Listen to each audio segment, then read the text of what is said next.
I'm going to cover some tech news that happened within the last week. So this is from May 31st up until like the 5th or 6th of June. Alright, so we'll get into it. First, Lego is coming out with their own, basically, version of Minecraft. It's going to be super cool because it's Lego, and so it's not just, you know, meter by meter blocks of stuff. It's like real Legos. And they already have it released in Steam. If you don't know what Steam is, you probably can't get to it. They probably have a few missing features like multiplayer, but if you want to try it out, it's there. And I think it's $15, so that's a pretty good way to start out. There's a smart thermometer that somebody came out with that is a really, really good idea. It's like a sticker, like this big, and you can stick it right there on your kid's armpit and put them to bed, and it'll track their temperature to your smartphone for 24 hours. So you can, you know, keep track of your son's fever overnight, you know, your baby, toddler, without having to wake them up every few hours to make sure they're not in the danger high zone. So, I mean, that is the way to do technology. Google is putting out a new operating system that's supposed to basically shrink down an operating system onto something really, really tiny. Basically what Ubuntu has and what Microsoft is trying to do. But in all of their pictures of the development, you can see Ubuntu in the background, which is really cool because I think everybody should use Ubuntu. It's super user-friendly and it's free and it's open source. So tons of security researchers can go in there and look through the code and make sure it's actually secure, make sure you're actually not going to get viruses on there, unlike a lot of the proprietary stuff where it's a lockdown and they tell you it's secure, but you can't really check and nobody can really dig in there. Speaking of open source, somebody's come up with a prosthetic arm. So, you know, people that have an arm severed like here can now 3D print a prosthetic limb, and it looks really, really awesome. Like, it looks like an arm right out of iRobot. Really, really neat. Magic Leap. Magic Leap is a company that Google is backing that's with augmented reality. So, like, you look over here and, you know, instead of having a picture frame right there, you've got, you know, an app that has a slideshow going. Or you look at your fridge and you've got a calendar with all your stuff on it. Microsoft has one called HoloLens. Facebook owns one called Oculus Rift, which is full virtual reality, so you're inside. But Magic Leap is now to the point where they're spitting out all of their stuff for developers to make all their own apps, and that's actually what really, really makes something important. If the developers can actually build apps for it, then you have something people can use. If otherwise you just have some hardware that's kind of cool because there's, you know, one app on it. GameStop, one of my favorite stores, is being bought out by ThinkGeek. It was going to be bought out by Hot Topic because back in the early days of the company, there were some personal connections there. But it's looking like ThinkGeek is going to buy it, and that's pretty cool. ThinkGeek is a great company for all the nerdy things out there in the world, and GameStop, of course, is where you can buy all the really nerdy games out there, which is also really cool in a nerdy way. Amazon is just rolling through with all of the different ways that they're making it possible to get stuff from them to your house. A while back they did they started Prime, so you can pay a monthly or yearly thing and you get free shipping on a bunch of stuff. And then in New York and LA, they had some like 1 hour shipping. So like you order it, bam, you know, it's like your coffee. And now they're actually working on something that is not connected to Prime. This is going to be open to everybody, where small, light things can be shipped to you for free because it's small and light. And so it'll apply. They'll probably have a little tag on there that says it, you know, qualifies. But that's super awesome for, you know, getting, you know, little computer parts, or, you know, if you need an adapter for something or plug for something, or any little tiny thing, all the things, you know. There's a lot of tiny things.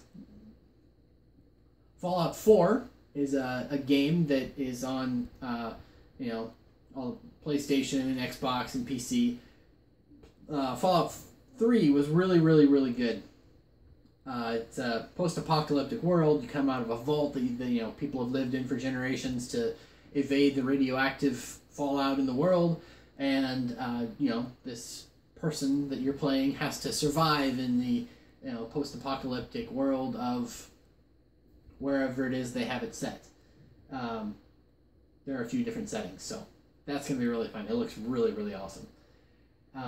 Somebody's come out with a Google Glass lookalike, but it looks more like headphones than it does glass. So Google Glass, if you don't know, is an augmented reality thing where it is like glasses, and it's got a little thing right here, so that little square is a monitor, and you can see like road directions or notifications for email and whatever other notifications you get. You can't really like text on that, but you can get directions and you can see how many notifications you have. You can also record stuff, so if you're doing something really cool, or if you're playing with a kid and you want to catch the last 30 seconds, you can do that, and it's really neat. But this company's come out with one that's a headset, so you got the ear things, and then you've got like a big microphone thing. Well, it's not a microphone; it goes up here on your eye, and so that's pretty cool because you can just flip it up and then you just have headphones. 3D printing. We mentioned 3D printing already today, but they actually came out with how to 3D print clothing. So they, put a thing in a box, and another, thing comes along and comes up, and then you pull it out, and you've got a t-shirt or a dress or whatever you want to 3D print. I think this is going to really change how clothing and fashion works in the future, because you can prototype stuff so fast, and maybe you can even get technology just in it. There's going to be a really cool role-playing game, Star Wars phone app that's going to come out here pretty soon. It looks pretty cool, mainly just the pictures I saw in there. I don't know, that might take some of my morning commute. I take the bus, so it's okay. A while back, there was a thing called Microsoft Surface. This is not the tablet thing with the keyboard attached Surface. This is before that. Microsoft had another thing called Surface, which was like a coffee table with a projector underneath it. Well, Intel's coming out with like a normal whatever table you have with a projector above it, and then special pieces of paper with holes in it that are sensed by the camera up above it, and you can project different things onto it. Really, really useful for like any of the stuff that you can't just do on the computer. You can do it on this table, and then it's saved to a computer. Which is really, really practical. I really hope it picks up. I was actually really hoping that the original Microsoft Surface went well, but it was $10,000, so I couldn't get one. The UK government is actually switching from Microsoft everything to Google everything. A lot of governments and companies used Microsoft for years and years and years to do email, to do spreadsheets and Word documents and basic communications, just everything. And slowly they're switching away to some of the freer stuff like Google Docs and Gmail and Ubuntu. I know that I think Germany moved to open source, and I know India is now doing a big movement toward open source.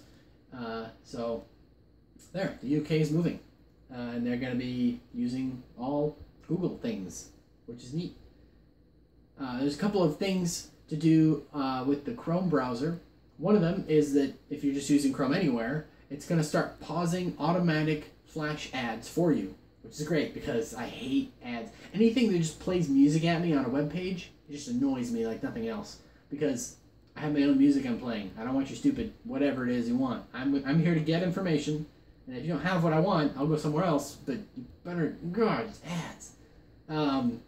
Second thing, just for Chrome on Android, so if iOS users or Microsoft, they don't have this, but if you're on Android, if you're going through some app, you go to Chrome, you can highlight a thing. Normally what we do is highlight it, and then you go back out to search, and you paste it in, search for something, and then look through results.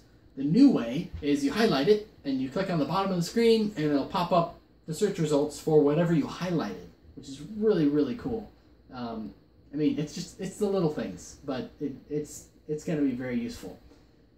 In the bigger news, a while back, the military, I'm not sure which branch, was working on a giant blimp for a new transportation system.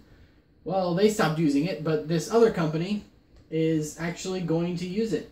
It's bigger than a 747, can carry like 10 tons of stuff. It can go 90 miles an hour, which is faster than most highway speeds, all highway speeds. And you can bring stuff from point A to point B. Not on the highways, you have to worry about construction or any of that stuff. You just, take it up, send it over. And this will work overseas, this will work over land, this will work wherever. It can stay aloft for like a few months if it doesn't have people in it, so completely autonomous. Or if you put people in it, then a week or so, because, people take a lot of food and resources and they get kind of stir crazy if they're in the sky for a few months. Pretty awesome. I think that'll change how we get stuff from point A to point B in America. Apparently, all the governments in the world agree that encryption is bad and that we should all just let them see everything. I'm really thankful for companies like Google and Apple that are really standing up for their customers' privacy, because here in America we have a right to privacy. It's in our Constitution. The police, if they suspect something, they can get a warrant and they can search your house, but they can't just search everybody's houses all the time whenever they feel like it, just because, well, there might be something somewhere. We have a right to privacy. We have a legal system so that we can catch the bad guys. We should use it. How's that? Last but not least is there's a guy out there who created a very lengthy, very in-depth, detailed set of videos on how to create a BB-8 droid. And that's the rolling droid from the Star Wars trailers. If you haven't seen those, they're pretty cool. And this guy actually builds one and shows you how to build one too, if you want to build one. And they're extremely in-depth, so if you have the time and you want to build one, you can build one. You can grab all the links to all of these things on Twitter. Twitter is RS Whiting. And I will be posting this stuff out on my website, rswhiting.com. So it'll probably be rswhiting.com/tech. So yeah, till next time.